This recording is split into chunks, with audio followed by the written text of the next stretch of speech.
السلام علیکم ورحمۃ اللہ وبرکاتہ۔ رب اشرح لی صدری ویسر لی امری واحلل عقدۃ من لسانی یفقہوا قولی رب یسر ولا تعسر رب زدنی علما۔ بسم اللہ الرحمن الرحیم۔ جی پیچھے ہم نے جو لیسن پڑھے ان کو ہم ساتھ دہراتے جائیں گے۔ الف، با، تا، سا، جیم۔ الف کا کوئی قاعدہ نہیں۔ با دونوں ہونٹوں کی تری سے ادا ہوگا۔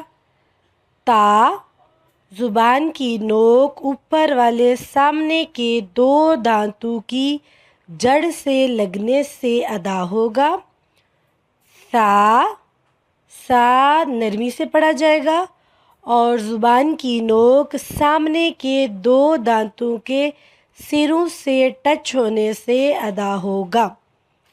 جیم زبان کا درمیانی حصہ اوپر تالو سے لگنے سے ادا ہوگا۔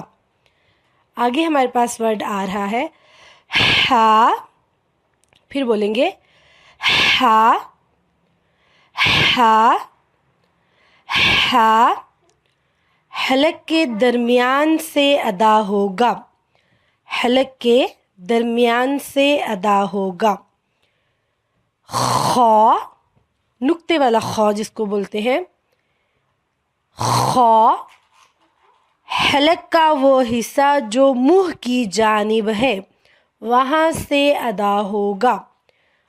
خا جس کو ادنیٰ حلق بھی کہتے ہیں۔ ہا، ہا، ہا، خا، خا، خا۔ اب اس کی پریکٹس کس طرح کریں گے؟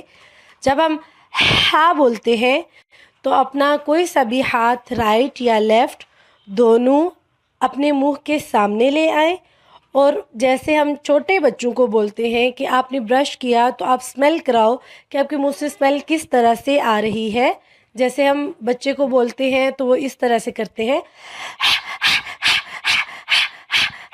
تو اس طرح سے ہم اس کی پریکٹس کریں گے تو ہمارا ہا جو ہے وہ یہاں سے ادا ہو جائے گا۔ ٹھیک ہے، ہا، ہا، ہا۔ اس کے بعد چلتے ہیں خا کی طرف۔ جیسے ہمارے گلے میں کوئی خراش ہو رہی ہو، خارش ہو رہی ہو تو ہم وہاں سے خارش کرتے ہیں، یا جیسے ہم پانی منہ میں ڈال کے گوگلز کرتے ہیں اس طرح سے ہم اس کی پریکٹس کریں گے۔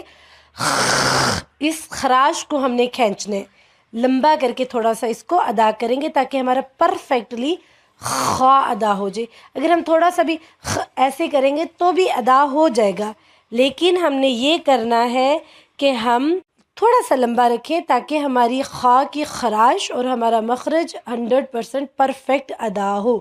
جیسے